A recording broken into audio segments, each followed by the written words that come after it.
trabajo, por favor, enciéndala o ábrala en el capítulo 9 del libro de los Hechos.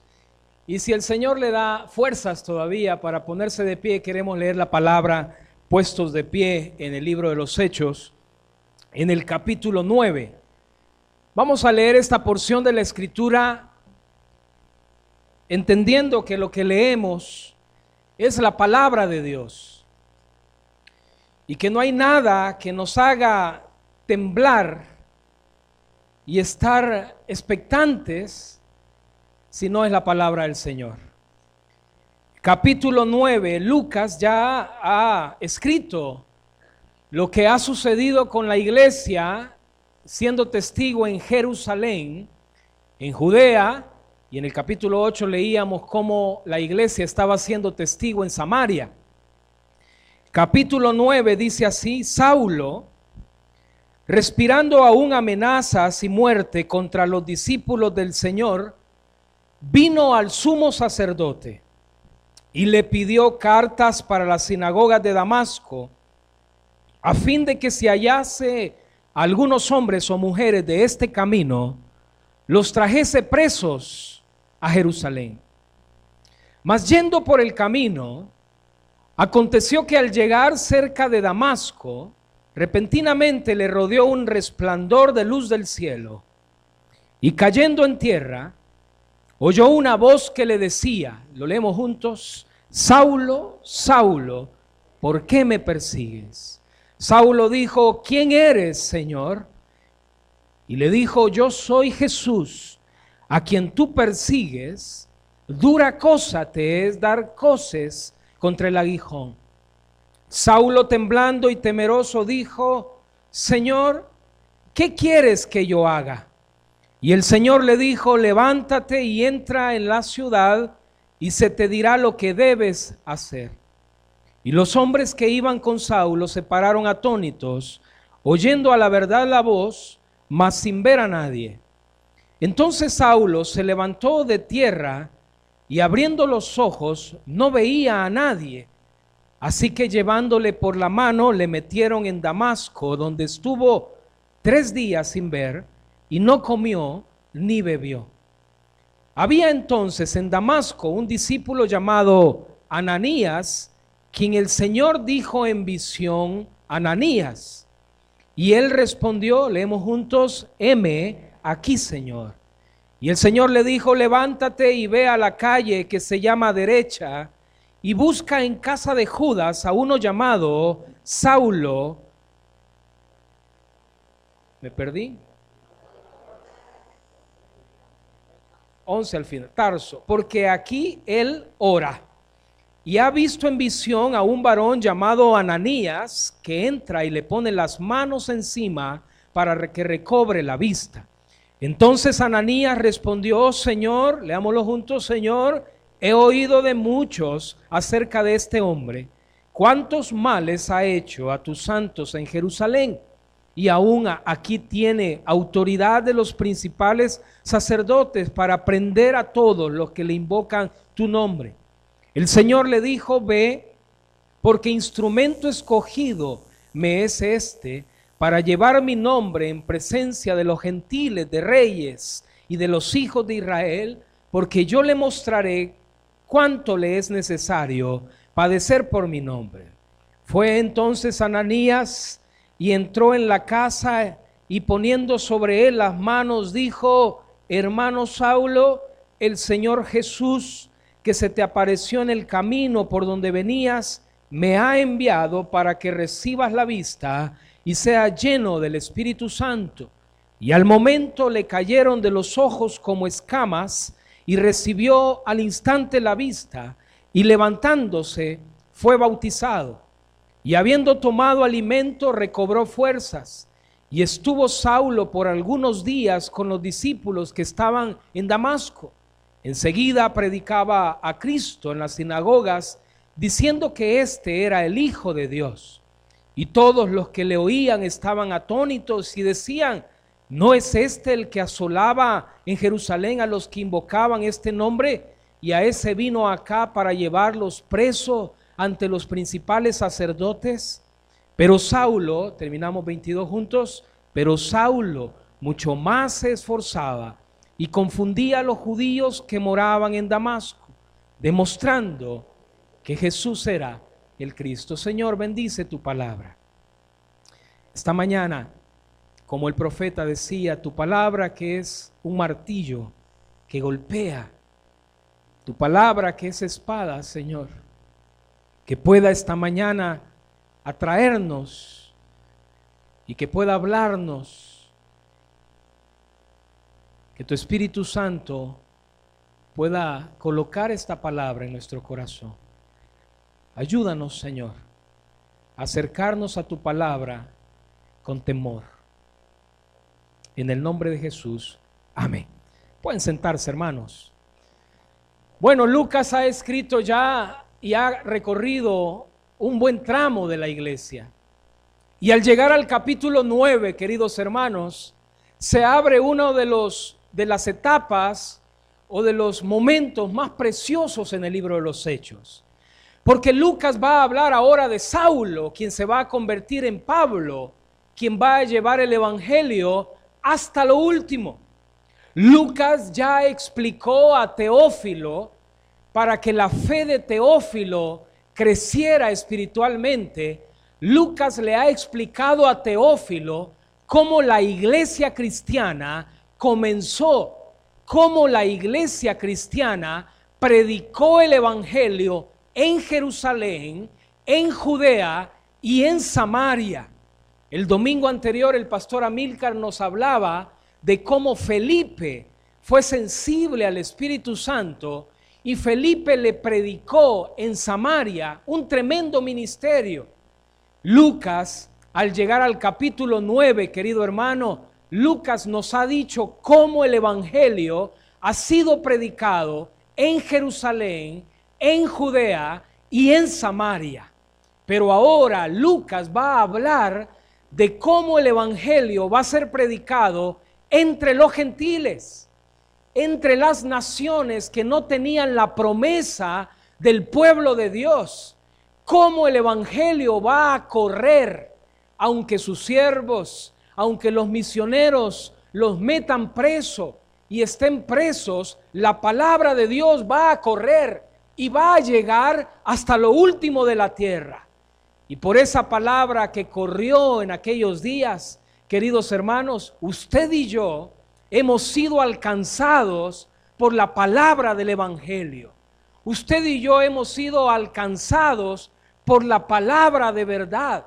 Este evangelio que la iglesia predicó en Samaria, este evangelio que Pablo va a predicar, es el evangelio que nos ha alcanzado. Es el evangelio que nos ha dado vida. Es el evangelio que ahora predicamos como iglesia. Es el evangelio que Dios nos ha pedido que prediquemos hasta lo último. Y es lo que vamos a celebrar en la fiesta ahora con el pastor René.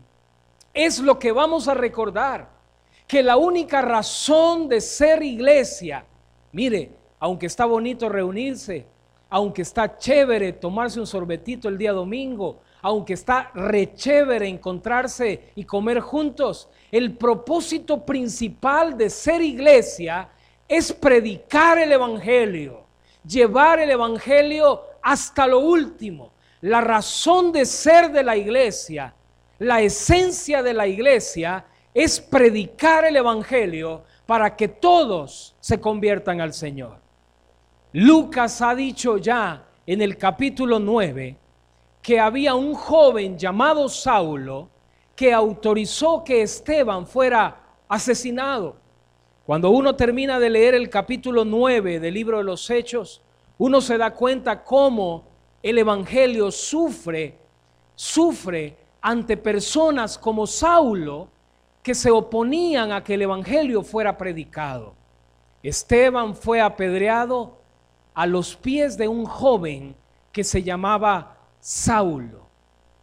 Queridos hermanos, la conversión de Saulo en el capítulo 9, escúcheme, es importante que usted y yo la entendamos.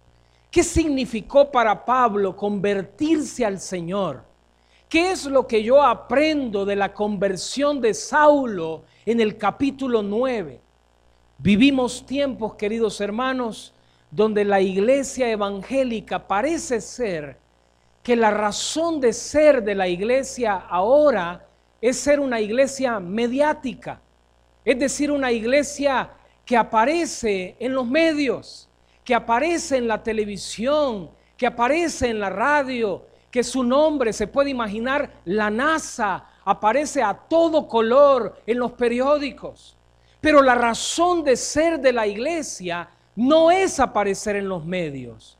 La razón de ser de la iglesia es que cada miembro de la iglesia entienda lo que significa convertirse a Cristo.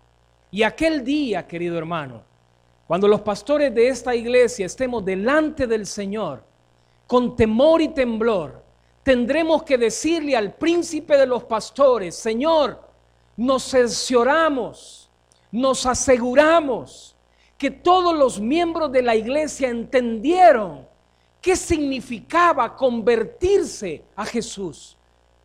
Pasa a un segundo plano si la iglesia aparece en los periódicos. Pasa a un segundo o tercer plano y nos tiene despreocupados que no seamos una iglesia mediática. Lo que me preocupa es que usted, que yo, que los hermanos de las 7 entendamos lo que significa convertirse a Cristo. Eso es importante. Vivimos tiempos donde parece ser que la iglesia lo que le importa es los likes, que le den like, y parece ser que las redes sociales es la plataforma donde la iglesia muestra su débil espiritualidad, una espiritualidad que está basada en la apariencia, una espiritualidad que está basada en ver cuántos aprueban o desaprueban las fotos que sube a las redes sociales. ¿Qué significa convertirse a Cristo? El capítulo 9, Lucas dice que este joven Saulo se convirtió al Señor. Y cuando Saulo se convierte al Señor, la conversión de Saulo nos da un principio. Tómelo si quiere, se lo sugiero que lo anote. Convertirse a Jesús significa acercar mi corazón a Jesús. Convertirse al Señor va más allá, querida iglesia, de hacerse de otra religión. De hecho, Saulo siguió siendo judío. Y vamos a ver en las cartas de Pablo que Pablo muchas veces dijo: anhelo celebrar la fiesta en Jerusalén. Y es que convertirse al Señor va más allá de convertirse a otra religión. Convertirse a Jesús va más allá de ir a la iglesia. Convertirse a Jesús va más allá, si usted quiere, de servir en un ministerio. Usted puede venir a una iglesia, usted puede cambiarse de religión, usted puede aún servir en un ministerio, pero su corazón no convertirse a Jesús. Convertirse a Jesús, en el capítulo 9 de Hechos, tiene que ver con acercar mi corazón a Jesús, y que los deseos de Jesús, los anhelos de Jesús son mis deseos y son mis anhelos. Que mis anhelos y mis deseos son los deseos y anhelos de Jesús. Convertirse a Jesús en el capítulo 9 del libro de los Hechos es tener la perspectiva de quién es Jesús. Convertirse a Jesús en el capítulo 9 del libro de los Hechos significa tener la perspectiva que Jesús es mi Señor y que yo soy un instrumento de Jesús para la gloria de Dios, como Dios se lo va a decir a Ananías. Instrumento escogido me es este, para llevar mi gloria entre reyes, príncipes, naciones. Vivimos tiempos, queridos hermanos, donde es preocupante. Y una de las cosas que nos preocupan como padres especialmente es llegar a creer o a engañarnos que nuestros hijos, solo por el simple hecho de haber nacido en una familia cristiana, solo por el simple hecho de traerlos a escuela dominical, solo por el simple hecho de que fueron a campamentos, se convirtieron a Jesús. no nos garantiza. Y si hay algo que como padres necesitamos hacer al ver el momento que vivimos, es sentar a nuestros hijos y decirles: quiero estar seguro que has entendido qué significa convertirte a Jesús. Estar seguro, sentarlos y decirle: quiero estar seguro que lo que tú estás viviendo es un cristianismo bíblico, no mediático. El Saulo del capítulo 9 o el Pablo del capítulo 9 no va a ser el mismo Pablo después, antes o después del capítulo 9. Saulo, dice Lucas, se ha encargado de reclamar cartas donde le autorizaban a arrastrar a hombres y mujeres que se encontrara en el camino. Mire hasta dónde llega una persona religiosa. Mire hasta dónde llega una persona que no tiene la perspectiva correcta de quién es Jesús. Una persona que no tiene la perspectiva correcta de quién es Jesús es capaz de hacer lo que Pablo hizo y más. A Pablo se le había encargado que pudiera ir a Damasco y pudiera arrastrar a cualquiera que transpirara, oliera, despidiera, exhalara, transpirara el olor de Jesús. Y Pablo llevaba cartas a Damasco para hacer su trabajo de exterminador. Si hay un nombre o calificativo que pudiéramos ponerle a Pablo, es Terminator, exterminador.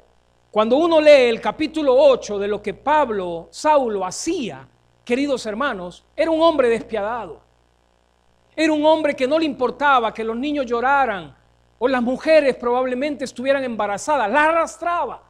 Las arrastraba y las llevaba a la cárcel a Jerusalén. Saulo está convencido, como están convencidos todos aquellos que pertenecían a la religión del judaísmo, que ese Jesús era un maldito, que ese Jesús era un condenado, que ese Jesús, como lo decía la religión judía, había sido maldecido por Dios, porque en sus escritos así lo decía: maldito aquel que fuere colgado en un madero. Y para Saulo y para la religión judía, Saulo era un maldito, Saulo era un condenado, Saulo era un revoltoso, Saulo era alguien que ni se sabía, Jesús era alguien que ni se sabía, revoltoso, condenado, maldito. Jesús era alguien que ni se sabía quién era el papá. Dudoso, era un hijo dudoso. Por ahí habían rumores en el tiempo de Jesús que quizás era un hijo nacido en fornicación. Para Saulo, Jesús era un maldito. Para Saulo y todo el judaísmo, Jesús era un condenado. Jesús era un revoltoso que quiso desordenar todo el proceso de ceremonias de culto del templo judío. Y para Saulo entonces, a Jesús había que perseguirlo. Y a todo aquel que transpirara olor a Jesús, había que meterlo a la cárcel. Así lo entendía Saulo. Uno cuando lee lo que Saulo hacía, se queda con la boca abierta, hermanos. Saulo, respirando aún amenazas en contra de todos aquellos del camino, iba a hacer su tarea de exterminador. Pero en el camino a Damasco, hermanos, una luz le rodeó. La gloria de Dios le rodeó. Y de esa luz que le rodeó, dice Lucas capítulo 9, usted lo sabe de memoria, Saulo pierde la vista. Era tanta la intensidad de la gloria de Dios, querido hermano, que cuando Dios se te aparece en el camino, cuando Dios se le revela a una persona, cuando Dios le habla a una persona, no te importa, no te interesa si el que está a la par tuyo escuchó la voz o no escuchó la voz, o si vio la luz o no vio la luz. Jesús se le aparece en el camino a Saulo y Jesús confronta a Saulo. Y a partir de ahí, querida iglesia, encontramos a un Saulo convertido, con un corazón completamente, radicalmente convertido a Jesús. La perspectiva de Saulo cambió. Antes tenía a un Jesús revoltoso. Antes tenía a un Jesús maldito. Antes Saulo tenía a un Jesús dudoso. Pero ahora, camino a Damasco, Jesús se le aparece a Saulo y le hace una pregunta. Hermano, yo se lo aseguro, si usted y yo hubiéramos hecho esa pregunta, es más, no hacemos esa pregunta. Y seguramente no le preguntamos lo que le pregunta Jesús con ese tono. Saulo era alguien que había perseguido a la iglesia. Saulo, Dios había visto, Dios es soberano, y Dios había visto cómo Saulo arrastraba niños, mujeres, familias. Querido hermano, ¿cómo le viene a hablar a usted a alguien que usted sabe que ha sido alguien como Saulo, que ha arrastrado niños, mujeres, familias? Pero yo veo el tono, la manera como Dios le sale en el camino. Dios quería mostrarle a Saulo que ese Dios, ese Jesús, es un Dios de amor y de misericordia. Saulo, Saulo, ¿por qué me persigue? Yo no le hubiera hecho esa pregunta, hermano.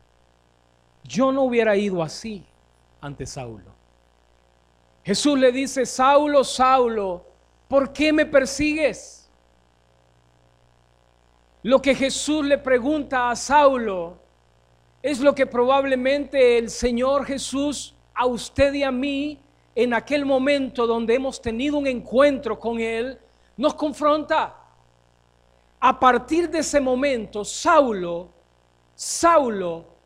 se convierte. A partir de ese momento, Saulo comienza un proceso donde su corazón se acerca a Jesús. Ahora Jesús ya no va a ser el revoltoso a quien perseguía. Jesús le dice en el capítulo 9, ahí en su Biblia, versículo 4, Saulo, Saulo, ¿por qué me persigues? Y Saulo le dijo: ¿quién eres, Señor? Y mire la respuesta, hermano, versículo 5, yo soy Jesús, a quien tú persigues. Dura cosa te es dar coces contra el aguijón. Qué palabras de amor de Jesús, hermano. Mire, usted no le hubiera hablado así a Saulo, sabiendo que Saulo había hecho lo que había hecho. Jesús lo confronta y le dice: Saulo, Saulo, ¿por qué me persigues? Yo soy Jesús, a quien tú persigues. Dura cosa te es dar coces contra el aguijón. Es por gusto, Saulo. Te vas a dañar como la bestia que avienta patadas tratando de zafarse de la puya o del aguijón. Te vas a dañar. Jesús confronta a Saulo y a partir de ahí Saulo se convierte. Mira el versículo 6 ahí en su Biblia. Él, temblando y temeroso, le dijo, aquí está, hermano, subráyelo: Señor, ¿qué dice su Biblia? ¿Qué quieres? ¿Sabe cómo se llama esto, hermano? Esto se llama conversión. Es poner mi corazón cerca del corazón de Jesús. Conversión no es asistir a una iglesia o cambiarse de iglesia. Conversión no es servir en un ministerio. Puedes estar en un ministerio, puedes estar en una iglesia, puedes saber doctrina, hermano.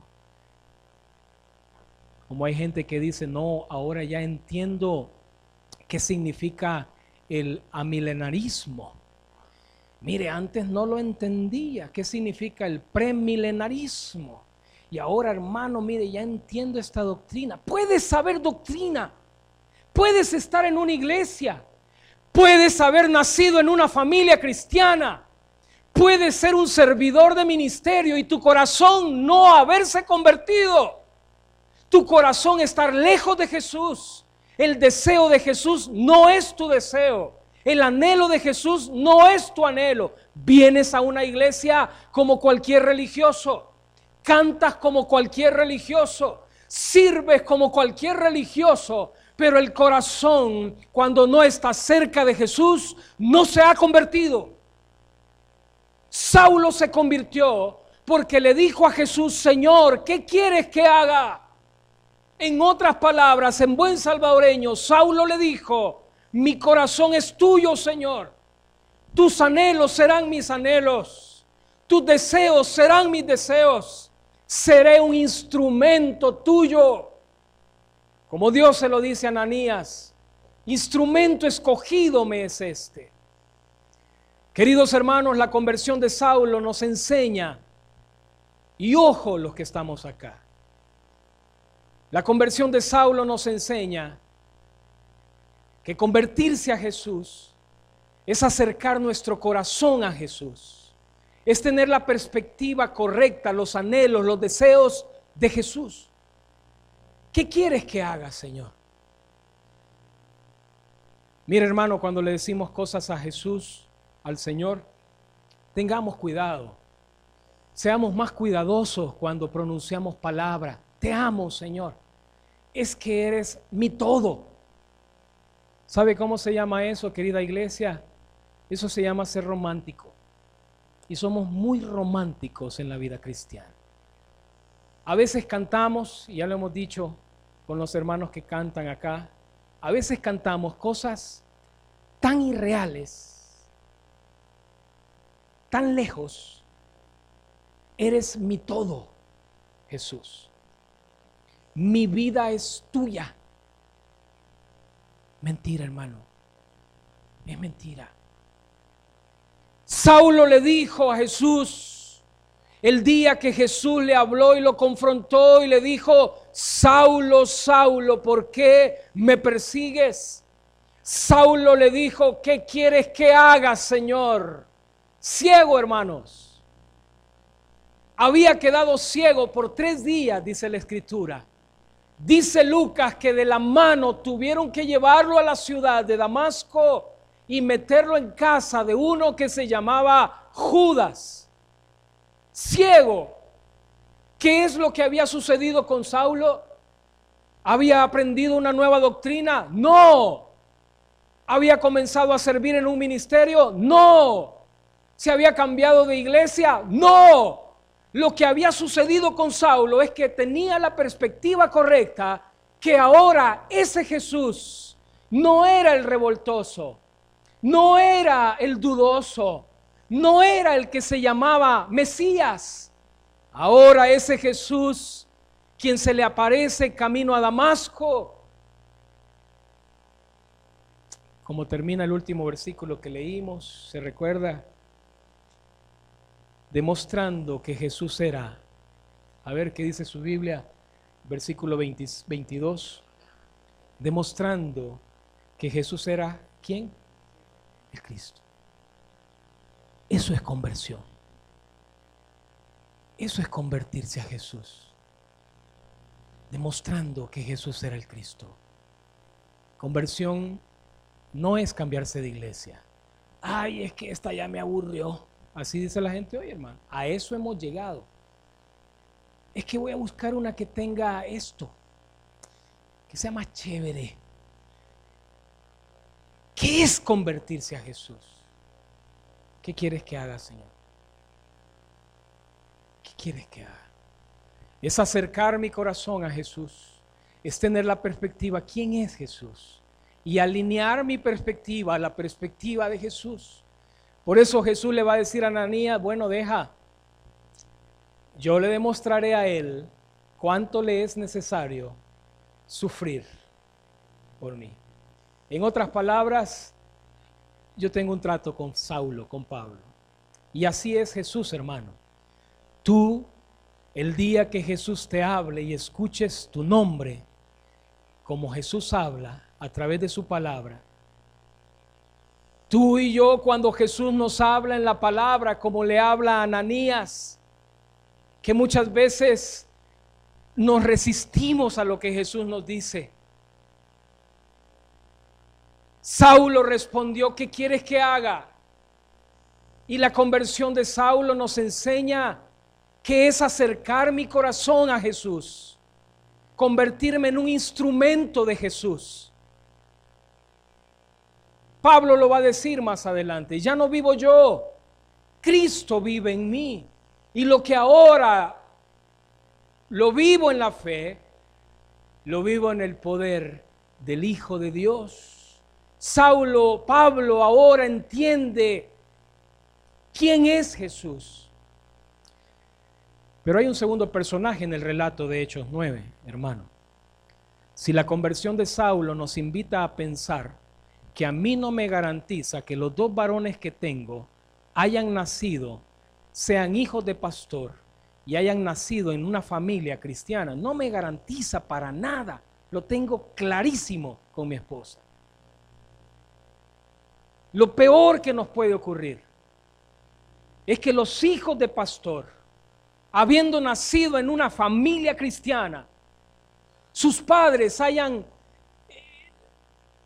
pensado que por ser hijos de pastor y por traerlos a la iglesia y por llevarlos a campamento, su corazón se ha convertido a Jesús.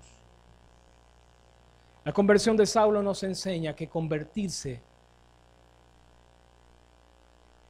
es acercar el corazón a Jesús. ¿Qué quieres que haga? Pero el segundo personaje del relato del capítulo 9 es Ananías. Mire qué casualidad, dirá alguien. Porque muchas veces así decimos: mire qué casualidad, hermano. Qué casualidad que cuando Jesús se aparece camino a Damasco y se presenta delante de Saulo y le pregunta: Saulo, Saulo, ¿por qué me persigues? Interesante, ¿perseguía a Jesús? No, perseguía a su iglesia. Pero Jesús, Señor de la iglesia, le sale al encuentro a alguien que lo va a usar para llevar el evangelio hasta lo último.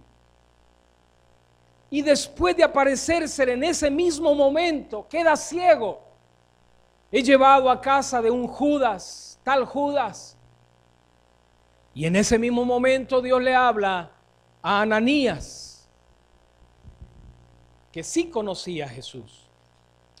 Capítulo 9, versículo 10. Había entonces en Damasco un discípulo. Subraya esa palabra. ¿Qué significa cuando la Biblia nos dice: había entonces en Damasco un discípulo? ¿Qué significa? Conocía a Jesús. Era del camino, como Lucas lo va a decir.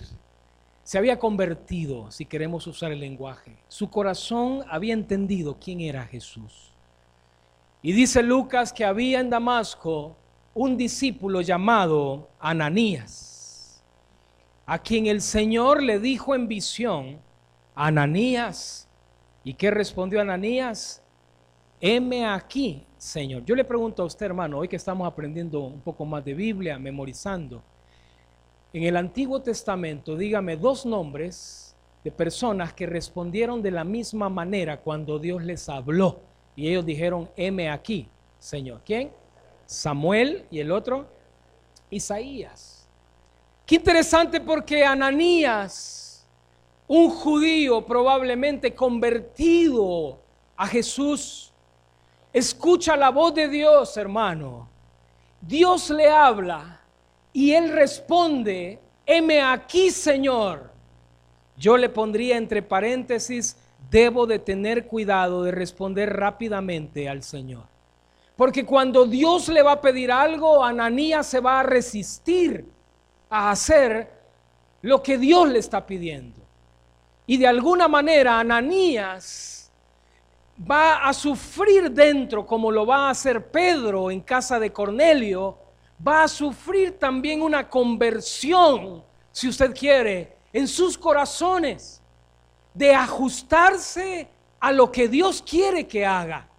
Y querida iglesia, yo quiero decirle algo, es más fácil que un inconverso se convierta a Jesús, porque cuando el Espíritu Santo toca el corazón, cuando el Espíritu Santo convence de pecado, cuando el tiempo de Dios llega a esa persona, nadie puede resistirse a la gracia de Dios.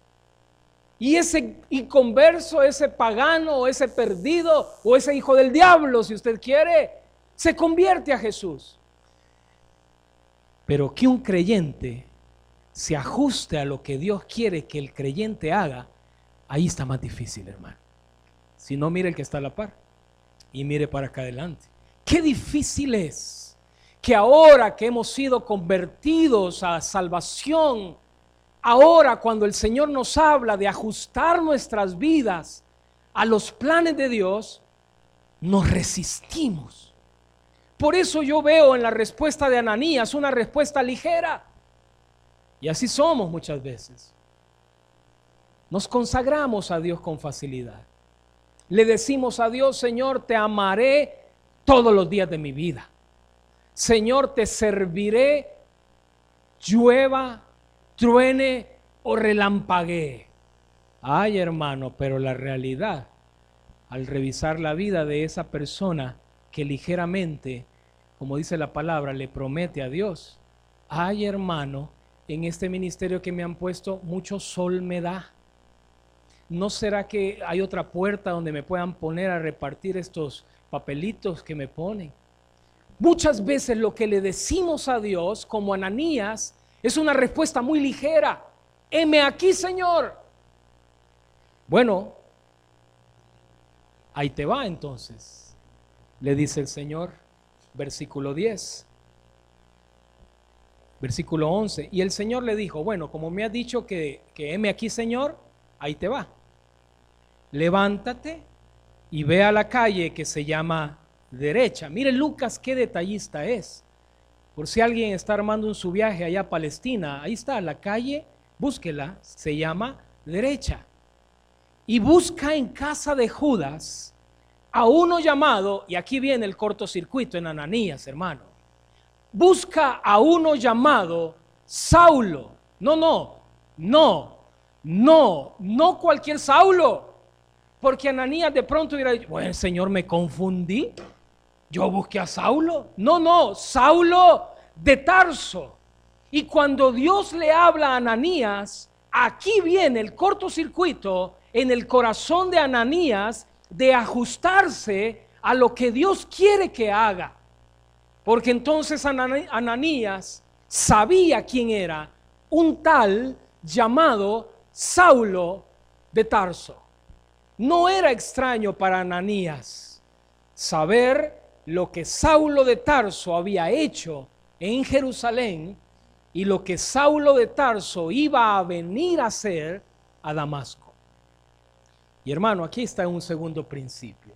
Si el primer principio tenía que ver con que la conversión es acercar mi corazón a Jesús, el segundo principio tiene que ver con que mi corazón no se resista a lo que Dios quiere que haga. Miren su Biblia, y casi terminamos, en el versículo 11, a uno llamado Saulo de Tarso, porque he aquí, ¿qué dice su Biblia al final del 11? Esto es convertirse, hermano. Saulo, inmediatamente, dice Lucas, ve, le dice a Ananías, lo vas a encontrar en una calle que se llama a la derecha, no a la derecha, la calle se llama Derecha, en casa de uno que se llama Judas, y lo vas a encontrar orando. Usted y yo, ¿cuánto nos cuesta orar, hermanos? 20 años de convertido, 30 años después de habernos convertido, ¿no es cierto? ¿Cuánto nos cuesta orar? ¿Cuánto nos cuesta, hermano querido, cuando nos invitan a orar? ¿Cuánto me cuesta a mí poder hacer el esfuerzo de venir al culto de oración.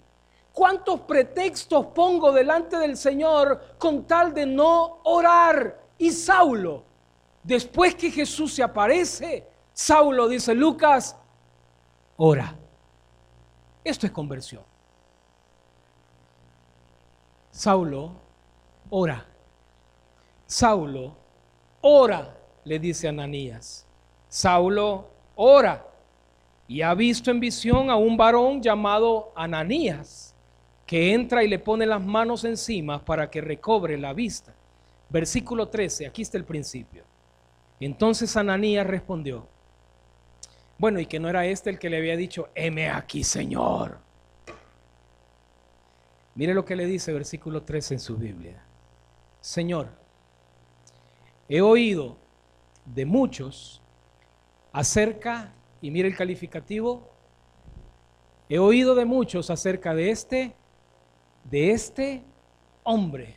¿Se puede imaginar el gesto, la gesticulación en el rostro de Ananías? Dios le está diciendo a Ananías, ve, levántate a una calle, métete en una casa, ahí vas a encontrar a Saulo de Tarso. Y Ananías se resiste, hermano. Ananías se resiste. Ananías se resiste y le trata de corregir la plana a Dios. Muchas veces intentamos corregirle la plana a Dios, como que Dios ha tenido un lapsus o padece de Alzheimer y no se recuerda quién es Saulo de Tarso. Yo le hubiera dicho, Señor, se te olvida, se te olvidó quién es Saulo de Tarso. Saulo de Tarso es el que ha perseguido a la iglesia. Saulo de Tarso es el que tiene cartas para arrastrar a los creyentes en Damasco. Y sabe lo que me encanta, hermano, no que nos resistimos a Dios, eso hay que corregirlo.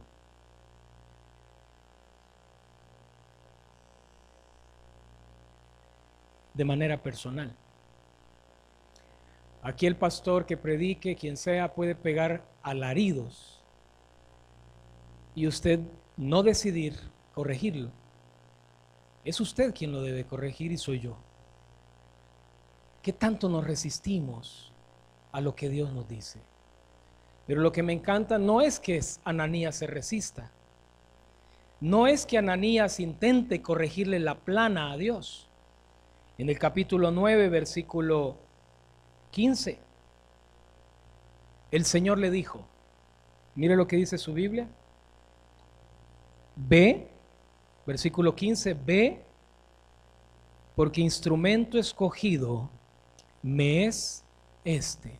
¿Sabe, hermano? Aquí está la clave. El Señor no se pone a convencer a Ananías. El Señor no intenta convencer a Ananías. El Señor no trata de convencer a Ananías. El Señor le dice, ve. Y es que mire, muchas veces pensamos que Dios tiene que convencernos para que hagamos algo para Él. Y muchas veces pensamos que como que Dios tiene que negociar con nosotros y convencernos. A ver, papito, vení. Pobrecito el niño, no ha entendido. Vení para acá, te voy a explicar bien el asunto. No te enojes. Ve. Ve. Ananías, ve. Ve. Porque instrumento escogido me es este. Ahí está. ¿Y qué hace Ananías, hermano? Mire, perdóneme mi conjetura, pero al revisar el tono y la palabra que ocupa el escritor bíblico, versículo 17, fue entonces Ananías y entró en la casa, y yo le añadiría a regañadientes, poniendo sobre él las manos, le dijo, ¿Se recuerda qué calificativo había usado para referirse a Saulo antes? Este hombre, ay hermano, concha en limón, retorciéndose, Ananías de seguro. Hermano Saulo, ¿qué tal? Y es que cuando Dios nos habla, hermano, tenemos dos opciones como creyentes. Cuando Dios nos habla, tenemos dos opciones: obedecer al Señor con gozo, con gusto, porque su anhelo es mi anhelo, porque su deseo es mi deseo, porque su propósito es mi propósito. Tengo la opción de obedecerle con gozo, o tengo la opción, querido hermano y querida hermana, de hacerlo a medias. Sí, porque podemos obedecer al Señor a medias. Pues ni modo, aquí me pusieron los hermanos. Quizás quieren que aguante sol. Pues aquí estoy, pues ni modo. Hermano, mejor no sirvas. Siéntate y aprende lo que significa tener un corazón cerca de Jesús. Daño le estás haciendo a la obra. Ananías, cuando le dice a Saulo, hermano Saulo,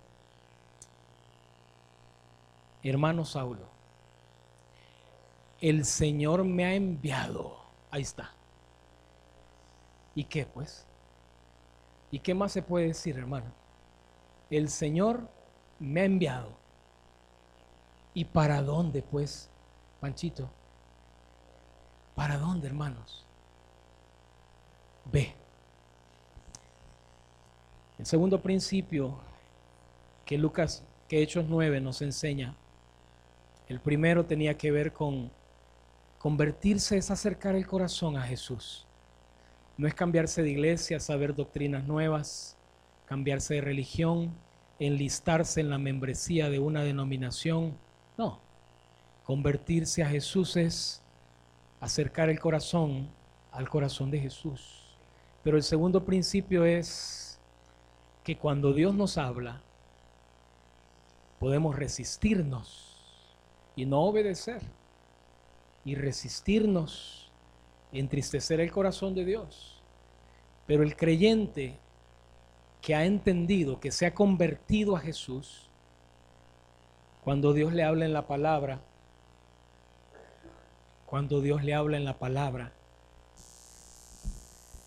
intenta obedecer. Intenta obedecer. Intenta obedecer. Ananías fue y le dijo, hermano Saulo, aquí vengo. ¿Qué tal, hermanito? Yo sé que usted y yo hubiéramos entrado con miedito a la casa. Saulo, uy, está ciego, sedita. Y Ananías le dice, aquí estoy. Eres mi hermano. Eres mi hermano. Quiero orar por ti. Y a partir de ahí, queridos hermanos, a partir del capítulo 9, Saulo no es el mismo. Es un instrumento de Dios. Es un instrumento que trae gloria a Dios. Terminemos orando. Terminémonos preguntando,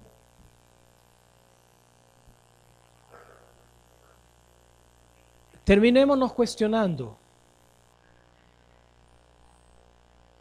terminémonos preguntándonos sobre nuestros hijos que están en casa. ¿Qué debo de hacer para cerciorarme que su corazón se ha convertido a Jesús?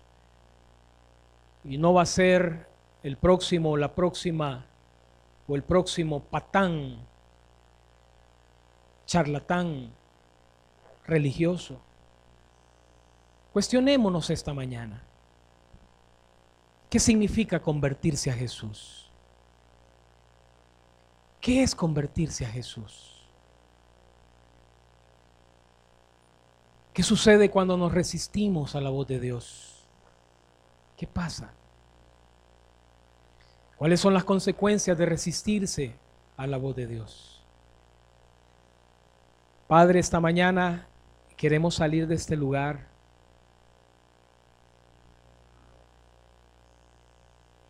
Líbranos, Señor, de ser como el camaleón que cambia de color en la ocasión. Señor, trae a tu iglesia una convicción de que si nos hemos convertido a Jesús, sus deseos, sus anhelos son los nuestros. Trae a nosotros, Señor, esta convicción de que somos instrumentos para tu gloria. No más chisme, no más chambre, no más deleitarse en juzgar, criticar, destruir, no más apatía, berrinches, sino entender, Señor, que tú nos has escogido como instrumentos para tu gloria. Lleva a tu iglesia, Señor, a una madurez espiritual. Lleva a nuestros hijos a tener el temor que esta iglesia del libro de los Hechos tenía. Ayúdanos, Señor. Abrázanos, inquiétanos, incomódanos, Señor. Y ayúdanos a responder en obediencia para predicar tu palabra hasta lo último. Póngase de pie, hermano, y dele un fuerte abrazo a la persona que está cerca y dile, hermano, que Dios te bendiga. Estamos despedidos esta mañana, que Dios le bendiga, hermano. Nos vemos el miércoles en el culto de oración. Bendiciones.